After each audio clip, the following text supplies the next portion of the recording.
Insight Assam চেনেলটোৰ ফালৰ পৰা সকলোকে স্বাগতম জনাইছোঁ। আজি আমি আছাম পুলিচ ABEB আৰু DMA পৰীক্ষাৰ বাবে সাজু হোৱা প্ৰতিগৰাকী কেণ্ডিডেটৰ বাবে এই ক্লাছটো আগবঢ়াইছোঁ। আজি এই ক্লাছটোত আমি অতি গুৰুত্বপূৰ্ণ প্ৰশ্নসমূহ লৈ পেলাই সাধাৰণ জ্ঞানৰ প্ৰশ্নসমূহ আলোচনা কৰিম। তো আহক আমি পলম নকৰি আজি ক্লাছটোৰ মাজলৈ যাওঁ। প্ৰথমটো প্ৰশ্ন হৈছে অসমৰ ভূ প্ৰাকৃতিক ভাগ কেইটা? 3টা, 4টা, 5টা, 6টা। ৰাইট আনচাৰ কি হ'ব? অসমৰ ভূ প্ৰাকৃতিক ভাগ কেইটা হ'ব?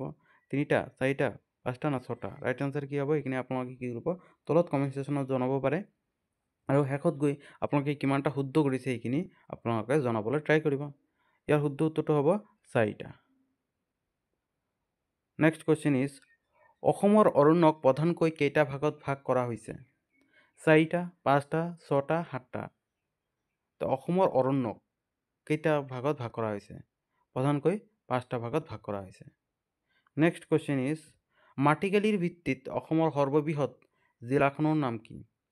মাটিকালিৰ ভিত্তিত অসমৰ সৰ্ববৃহৎ জিলাখনৰ নাম ধুবুৰী, গোৱালপাৰা, নগাঁও, কাৰ্বি আংলং। ইয়াৰ মাজত শুদ্ধ উত্তৰটো হ'ব Karbi Anglong. Next question is অসমৰ প্ৰধান ঋতু কেইটা? 4টা, 5টা, 6টা, 7টা। ৰাইট আনচাৰ ইজ 6টা। নেক্সট কুৱেশ্যন ইজ ব্ৰহ্মপুত্ৰ উপত্যকাৰ ভূ প্ৰাকৃতিক অঞ্চল কেইটা? 4টা, 5টা, 6টা, 7টা। ৰাইট আনচাৰ ইজ 4টা। নেক্সট কুৱেশ্যন 2011 চনৰ লোকপিয়ল অনুসৰি অসমৰ জনসংখ্যা কিমান?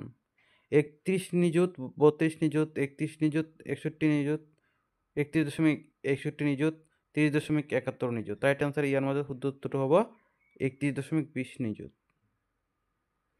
জনসংখ্যা অনুসৰি অসমৰ আটাইতকৈ ডাঙৰ জিলাখনৰ নাম কি? মৰিগাঁও, শোণিতপুৰ, ধুবুৰী, নগাঁও। জনসংখ্যাৰ ফালৰ পৰা অসমৰ আটাইতকৈ ডাঙৰ জিলাখন হৈছে ইয়াৰ ভিতৰত নগাঁও। নেক্সট কুৱেশ্যন ইজ অসমৰ মাটিকালি কিমান?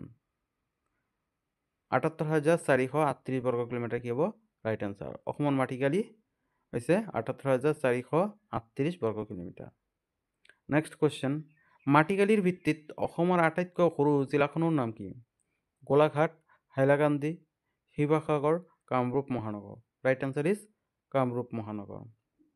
কামৰূপ মহানগৰ হৈছে অসমৰ আটাইতকৈ সৰু জিলা মাটিকালি দিশৰ পৰা। নেক্সট কুৱেশ্যন ইজ জনসংখ্যা অনুসৰি অসমৰ আটাইতকৈ সৰু জিলাখনৰ নাম কি? জনসংখ্যা অনুসৰি অসমৰ আটাইতকৈ সৰু জিলাখনৰ নাম হৈছে Dibrugarh, Udalguri, Karimganj, Dima Hasao. Right answer is Dima Hasao. Dima Hasao হৈছে অসমৰ জনসংখ্যা অনুসৰি আটাইতকৈ সৰু জিলা। নেক্সট কুৱেশ্যন ইজ অসমত সৰ্বোচ্চ বৰষুণ হোৱা ঠাইখনৰ নাম কি? অসমত সৰ্বোচ্চ পৰিমাণৰ কিছু বৰষুণ পৰা ঠাইটো হৈছে Sonitpur, Chirang, Lakhimpur, Nalbari. Right answer is Lakhimpur. লখিমপুৰত অসমৰ আটাইতকৈ বৰষুণ হোৱা ঠাই হিচাপে বিবেচিত কৰা হৈছে। নেক্সট কুৱেশ্যন ইজ BTAD কেতিয়া গঠন কৰা হৈছিল? 2000 চনত, 2001 চনত, 2002 চনত, 2003 চনত। ৰাইট আনচাৰ ইজ 2003 চনত BTAD গঠন কৰা হৈছিল। BTADৰ অন্তৰ্গত এখন জিলাৰ নাম লিখা। Karimganj, Karbi Anglong, Darrang, Chirang. Right answer is Chirang. এই চাৰিখনৰ ভিতৰত চিৰাং হৈছে BTAD অন্তৰ্গত এখন জিলা। নেক্সট কুৱেশ্যন ইজ কেতিয়া অসমৰ পৰা মিজোৰামক পৃথক কৰা হৈছিল?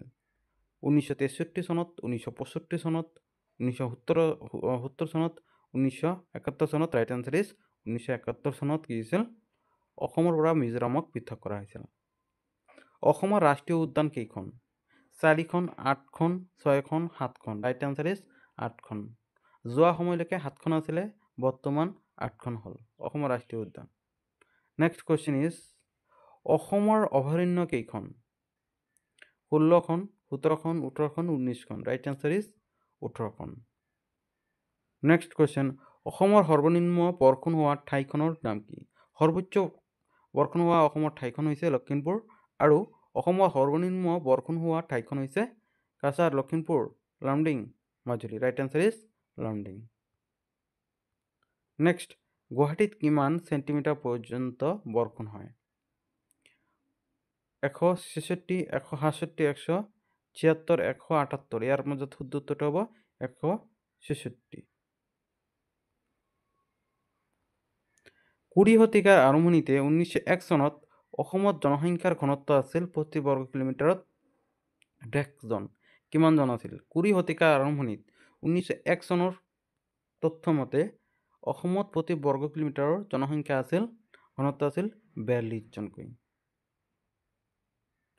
নেক্সট কোৱেশ্চন ইজ 2011 চনত অসমত জনসংখ্যাৰ ঘনত্ব প্ৰতি বৰ্গ কিলোমিটাৰত 1.5 জন। কিমান জন? 198 জন, 288 জন, 308 জন, 398 জন। ৰাইট আনসাৰ ইজ 398 জন কি হ'ল বৃদ্ধি পালে 42 জনতকৈ এতিয়া 2011লৈকে অহাৰ লগে লগে কি হ'ল 398 লৈকে প্ৰতি বৰ্গ কিলোমিটাৰৰ জনসংখ্যা মানুহ থাকিবলৈ আৰম্ভ কৰিলে। আজিলৈকে ইমানে আছিল। যদি ভিডিঅ'টো ভাল পাইছে তেনেহ'লে লাইক সাবস্ক্ৰাইব কৰি বেল আইকনটো প্ৰেছ কৰিবলৈ নাপাহৰিব যাতে আগন্তুক পৰ্যায়ত দি থকা ভিডিঅ' আপোনালোকে অতি সহজে পাব পাৰে।